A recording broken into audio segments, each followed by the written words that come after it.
नमस्कार। अब हम अध्ययन करेंगे गैने के सिद्धांत का। गैने का सिद्धांत अधिगम सोपानकी के रूप में जाना जाता है, जिसके कुल 8 उन्होंने स्तर बताए हैं। गैने के सिद्धांत में मुख्यतः यह कहा गया है कि कोई भी अधिगम डायरेक्टली कहीं किसी एक चीज पे नहीं होता, वह नीचे से मतलब जो निम्नतम स्तर से धीरे धीरे क्या करके क्रमबद्ध रूप से उच्चतम स्तर तक पहुंचता है। यही उनकी अधिगम सोपानकी है। लेकिन उन्होंने उसमें कुछ और जो सिद्धांत दिए हैं उसकी भी हम चर्चा करेंगे।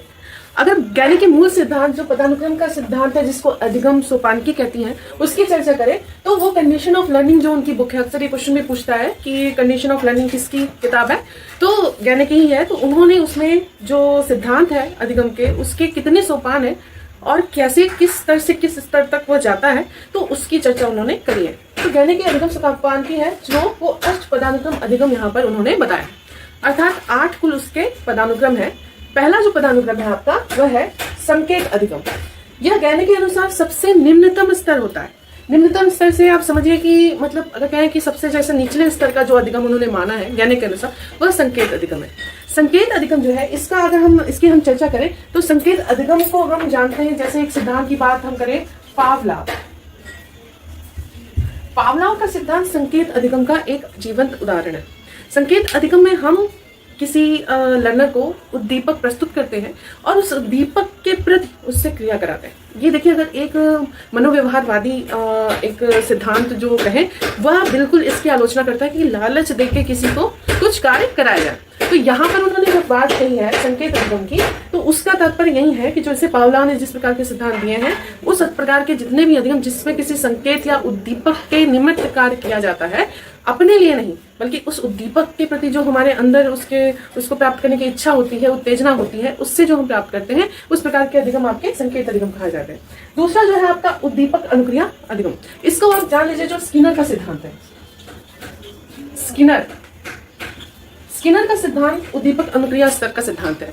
इसमें आप जानते हैं कि जैसे पुरस्कार और दंड, आप कह सकते हैं कि पारितोषिक के लिए और पुनर्बलन के लिए जो भी कार्य किए जाते हैं, जो अधिगम होता है, उस प्रकार के अधिगम को यहाँ पर उद्दीपक अनुक्रिया का अधिगम कहा गया। नीचे से ये दूसरा स्तर है। इससे थोड़ा बेटर इन्होंने ये माना है कि जो उद्दीपक अनुक्रिया अधिगम है कि उसमें अनुक्रिया की भी प्रबलता है। मतलब आप कार्य करते हो, लेकिन हाँ, बाद में जब आपको कोई पारितोषिक मिलता है तो आप उस कार्य को फिर से करते हो, तो वो अधिगम उद्दीपक अनुक्रिया स्तर का अधिगम यहाँ पर माना जाता है। तीसरा स्तर है आपका श्रृंखला अधिगम। ये इससे बेटर क्यों है, इसकी हम बात करें। श्रृंखला में पहले तो एक नहीं, 2 या 2 से अधिक आपके क्या होते हैं, उद्दीपक होते हैं, या आपके जो लर्निंग प्रेरक मतलब अधिगम के लिए जो प्रेरणा स्रोत होते हैं, वो 2 या 2 से अधिक होंगे। और अधिक होने पर वो क्या होंगे, एक चेन में, एक सीक्वेंस में, मतलब आपका सीक्वेंस होगा, चेन होगा, श्रृंखला होगी, उसमें है। मतलब एक सिस्टमैटिक तौर पे जब हम चीजों को सीखते जाते हैं, थोड़ा सा एक चीज से थोड़ा सा व्यापक, यहाँ पर एक चीज के लिए ही हम करते हैं, फिर यहाँ हम कुछ करते हैं अपनी अनुक्रिया, लेकिन हमको कुछ मिलता है।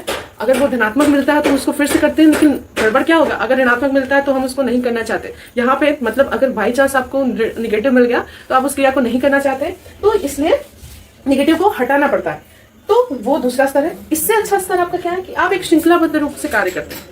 श्रृंखलाबद्ध रूप से कार्य करना मतलब आप जैसे किसी एक ज्ञान को दूसरे ज्ञान से, दूसरे क्षेत्र से, ज्ञान क्षेत्र से दूसरे ज्ञान को तीसरे ज्ञान क्षेत्र से क्रमबद्ध रूप से, श्रृंखलाबद्ध रूप से जोड़ते हैं, तो ये थोड़ा सा और व्यापक आपका हो जाता है। यहाँ पे अगर बात की जाए इसके बाद शब्द साहचर्य, एक तरह से इसमें जैसे आप कह सकते हैं वर्बल लर्निंग की बात करें, लेकिन वर्बल लर्निंग की यहाँ बात नहीं की गई। साहचर्य से मतलब यहाँ समानता, जैसे 2 आपके लगभग एक जैसे उद्दीपक हो या एक जैसे प्रेरणा स्रोत हो, उसमें आप क्या करते हैं, समानता करते हैं कि एक में जो आपने अधिगम सीखा उसका दूसरे में भी उसको लागू करते हैं। तो वो इस प्रकार की जो आपके कंडीशंस होती हैं, जिसमें आप चीजों को सामान्यीकृत करने का प्रयास करते हैं, लेकिन लगभग समान की, ना कि विपरीत परिस्थितियों की। जब आप लगभग 2 या 2 से अधिक परिस्थितियों में समानता देखते हुए एक परिस्थिति के सीखे गए अधिगम का दूसरी परिस्थिति में अंतरण करते हैं, मतलब ट्रांसफर ऑफ लर्निंग करते हैं, तो वो आपका शब्द साहचर्य है। तो इस श्रृंखला में आप एक ही चीज पे कर रहे हैं, उससे बेटर आप 2 भिन्न मतलब 2 परिपेक्ष परिस्थितिगत लेकिन समानता को देखते हुए करते हैं। श्रृंखला और शब्द साहचर्य के बाद आपका आता है विभेदीकरण। विभेदीकरण में क्या होता है, विभेदीकरण में आप इससे भी ज्यादा बेटर करते हैं, क्योंकि समानता में बनाना कि हाँ लगभग बराबर है ये, लेकिन क्या अंतर है, अगर उसकी लंबाई उससे 1 सेंटीमीटर कम है, तो मतलब आप उस चीज को और ज्यादा मात्रात्मक रूप से शुद्ध करते हैं। तब जाके आप दो चीजों में डिफरेंस बताते हैं। जैसे आपको दो सिद्धांतों में समानता बतानी हो, पावलाव में और स्किनर में, तो आप कह दोगे उद्दीपक तो है ही, एक तरह से पहले मिला है बाद में। लेकिन जब आप उसका अंतर बताना चाहोगे तो आप ये ध्यान दोगे कि अंतर कैसे आपको प्राप्त हुआ। अंतर तब प्राप्त होगा जब आप उसका विश्लेषण करेंगे। तो ये महत्वपूर्ण है, यहाँ विश्लेषणात्मक जो प्रक्रम आ गया, इसलिए साहचर्य से विभेदीकरण ज्यादा बेहतर है। उसके बाद उन्होंने विभेदीकरण से बेहतर क्या है, संप्रत्यय। संप्रत्यय अधिगम जो होता है आपका, संप्रत्यय अधिगम की अगर बात की जाए तो ये जो कॉन्सेप्ट बनाते हैं आप, संप्रत्यय कैसे बनता है आपको भी पता है। उसके स्मृति के जो चरण होते हैं उससे क्रमबद्ध तरीके से आप उसको क्या करते हैं, परिशुद्ध करके एक कोई कॉन्सेप्ट बनाते हो जिसका जनरलाइजेशन आप कर सकते हो। समानता, भिन्नता और भी पक्ष को देखते हुए आप एक किसी चीज को परिभाषित करने का प्रयास करते हैं। परिभाषित करने से तात्पर्य आप उसको वास्तव में बता पाते हो कि वो चीज है क्या। जब आप किसी चीज की व्याख्या कर पाओ, किसी को डेफिनेट रूप से बता पाओ कि हाँ ये इस चीज का तात्पर्य क्या है, तो ये इससे भी ऊपर उठ जाता है। मतलब आपका चौथा, पांचवा और छठवां संप्रत्यय अधिगम। इसके बाद जो आपका सातवां है, सातवां अधिगम जो है आपका सिद्धांत है।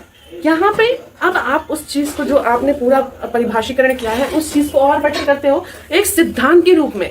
सिद्धांत के रूप में अर्थात मतलब जिस चीज को हर परिस्थिति में हर भिन्न परिस्थिति, हर भिन्न क्षेत्र, हर भिन्न परिप्रेक्ष्य में जो चीज यूनिवर्सल है, जो बिल्कुल ना बदले, जो हम कह सके कि हाँ ये चीज होती है। जैसे सिद्धांत क्या है कि पृथ्वी सूर्य का चक्कर लगाती है, तो ये सिद्धांत यूनिवर्सल है, ये चीज नहीं बदलती है। तो भिन्न चीजों को हम ज्ञात करने के लिए एक ही चीज को, एक तर्क आपका एक सिद्धांत को यहाँ पर करते हैं। तो ये चीज आपका क्या हुआ, नहीं करो, ये चीज आपका क्या हुआ, सिद्धांत अधिगम। सिद्धांत अधिगम के बाद सबसे बेटर इन्होंने माना आठवां सोपान। आठवां सोपान जो इनका था वह था आपका समस्या समाधान। समस्या समाधान से तात्पर्य वास्तव में आप कितने भी चीजें जानते हो, सबको पता है झूठ नहीं बोलना चाहिए या चोरी नहीं करनी चाहिए या अच्छे काम करने चाहिए, लेकिन जहां पे उसको करना है, उसको व्यवहारिक रूप से आपको उसका अनुप्रयोग करना है, उसको लागू करना है, वो परिस्थिति जो समस्यात्मक परिस्थिति है, अगर वास्तव में ज्ञान का आप उस परिस्थिति में उपयोग कर पाओगे तभी माना जाएगा कि वास्तव में अधिगम हुआ है। तो सीखना तो यहाँ से शुरू है, लेकिन वास्तविक रूप से एक अच्छा अधिगम जो आपका पूर्ण अधिगम माना जा सकता है जब आपके अंदर समस्या समाधान की क्षमता उत्पन्न हो जाती है। तो इन्होंने कुल क्या कहा, 8 आपके क्रमबद्ध तरीके बताए। इन्होंने इसको अष्ट पदानुक्रम अधिगम के रूप में, अधिगम सोपान के रूप में यहाँ पर व्याख्या इसकी की है। लेकिन ध्यान रखिएगा इनका जो चीज इन्होंने कही है, जो सिद्धांत है आपके ज्ञान का, तो ये है कि कोई भी डायरेक्ट यहाँ नहीं पहुंचता है। तो हम जब सीखते हैं तो ये हमारे चरण होते हैं, हम यहाँ से शुरू करते हैं और धीरे धीरे क्रमबद्ध रूप से चले। हम डायरेक्ट यहाँ से यहाँ नहीं आते, यहाँ से यहाँ नहीं आते, एक क्रमबद्ध रूप से हम निम्नतम स्तर से उच्चतम स्तर तक अधिगम के पहुंचते हैं। ये इनका मुख्य सिद्धांत हुआ। इसमें जो उन्होंने बात कही पंच कौशल, सीखने के पंच कौशल की बात कही, ध्यान रखिएगा, इसको भी आपको ध्यान रखना है। तो पहला है बौद्धिक या प्रज्ञात्मक, इंटेलेक्चुअल जो आपका कौशल होता है, इन्होंने इसकी बात कही। दूसरा है संज्ञानात्मक, ये आपका कॉग्निटिव जो उन्होंने कौशल कहा। तीसरा मौखिक या भाषा जो वर्बल स्किल की बात कही है। चौथा अभिवृत्ति या मनोभाव, मतलब आप एटीट्यूड स्किल की बात कर सकते हैं। और लास्ट एंड लीस्ट गति या मोटर स्किल की बात भी इन्होंने कही। मतलब इन पांचों कौशलों में प्रवीणता आपका संपूर्ण अधिगम की ओर आपको अग्रसर करता है। इसके अलावा इन्होंने 9 आपके इवेंट्स में बताए लर्निंग के। 9 इवेंट्स की बात करें जो अनुदेशन का इन्होंने 9 इवेंट बताया या वृत्तांत बताया। पहला चरण है आपका अवधान। जब तक हम अटेंशन में नहीं आते हम नहीं सीख सकते। हाँ, अटेंशन, रिटेंशन, रिप्रोडक्शन, आपका ये सारे स्टेप चलते रहते हैं आपका। फिर मोटिवेशन, ये आपका मुख्य तत्व है सीखने का अभिप्रेरित होके। तो यहाँ पे सबसे पहला इन्होंने क्या कहा, अवधान। मतलब आप किसी चीज के प्रति मतलब अवधान, आपके मानसिक चीजें क्या हो, हाँ आपको अटेंशन, मतलब जब भी आपको कहा जाता है रेलवे स्टेशन पे आप ऐसे घूमते रहते हो, आपकी ट्रेन आएगी, जब भी बात आती है अटेंशन, तो आप एक बार सोचते हो कहीं हमारी ट्रेन की बात ना हो जाए, तब आपका दिमाग कहीं भी रहता है, उस चीज पे फोकस करता है। तो ये आपका पहला जो आपका स्टेप है अवधान। दूसरा है आपका उद्देश्य। हमें अधिगम के पहले हमको छात्र को अवधान मिलाना है, अटेंशन मिलाना है, फिर उसको सीखने के उद्देश्यों से अवगत कराना है। वो कोई भी हो सकता है, संज्ञानात्मक आपके उद्देश्य हो या आपके भावात्मक हो, मनोचालक हो, लेकिन यहाँ पे इन्होंने अधिगम के उद्देश्य को उसको प्रस्तुत करने की बात कही है। तीसरा जो इवेंट आपको क्रिएट करना है वो उन्होंने कहा है कि पूर्व ज्ञान का प्रत्यास्मरण, रिकॉल की बात इन्होंने कही है। मतलब आपने जो पहले आपका ज्ञान है उस चीज का प्रत्यास्मरण उनको फिर से रिकॉल करवाना है। उसके बाद जो इन्होंने इवेंट की बात की अधिगम निर्देश, उनको लर्निंग की गाइडलाइन देनी है कि हम क्या पढ़ेंगे, किस साथ कैसे पढ़ेंगे और किस किस चीजों का हमको पालन करना है। उसके बाद सामग्री प्रस्तुतिकरण, यहाँ पे प्रकरण जो है आपका उसको प्रस्तुत करेंगे, फिर उसका अभ्यास कराएंगे, फिर प्रतिपुष्टि लेंगे। प्रतिपुष्टि भी कई प्रकार की होती है, आपको पता है। तो इसमें प्रतिपुष्टि अधिगम करता इससे कही है, लेकिन हाँ हमको भी अपनी प्रतिपुष्टि लेते रहना चाहिए। एक तो प्रतिपुष्टि और जो उसके बाद आकलन की बात कही है, आकलन करेंगे। तो जो आकलन और प्रतिपुष्टि की बात है यहाँ पे कि हमारा जो कार्य है वो पूर्व से कितना बेटर है, जो हमें पहले आता था उससे कितना बेटर है, अभी क्या उसका क्या प्रोग्रेस है, और आगे आने वाली परिस्थिति में वो कितना ज्यादा बेटर, वो और कौन कौन से पक्ष वो टच कर रहा है, इसकी बात इन्होंने की। और लास्ट एंड लीस्ट इन्होंने बात की धारणा, संवर्धन और अंतरण। जो हमारा कॉन्सेप्ट हमारा अटेन हुआ है हमारे दिमाग में, उसका संवर्धन मतलब उसको उत्कृष्ट बनाना, और अंतरण मतलब ट्रांसफर ऑफ लर्निंग की बात की, उस सीखे हुए ज्ञान को अन्य परिस्थितियों में प्रयोग करना। तो यहाँ पर जो अधिगम सोपान की है हम यहीं तक आके रुक जाते हैं, लेकिन इसको भी डीप में समझने की जरूरत है, इसको भी डीप में समझने की जरूरत है, और इसको भी डीप में समझने की जरूरत है ज्ञानी के अनुसार, क्योंकि इनका जो सिद्धांत है वो समस्त उस टाइम के जितने भी मनोवैज्ञानिक जो सिद्धांत है उसका निचोड़ माना जा सकता है कि इन्होंने हर चीज की बात की, हर चीज इंपॉर्टेंट है। अब जैसे ये लोएस्ट है लेकिन सबसे ईजिएस्ट भी है। अब यहाँ डायरेक्ट नहीं पहुंच सकते, मैं सबको यहाँ पहुंच भी नहीं सकता, लेकिन यहाँ पहुंच सकता है। कुछ ऐसी चीजें हैं जो यहीं से होंगी, लेकिन इसको पार करने के बाद आप ऐसे ऐसे करते 8 पदानुक्रम की बात इन्होंने कही है। तो ये है ज्ञानी का अधिगम सोपान की का सिद्धांत, जो बहुत ही अच्छा सिद्धांत, बहुत ही संश्लेषित सिद्धांत है, मतलब विभिन्न सिद्धांतों का इन्होंने संश्लेषण इस सिद्धांत में किया है।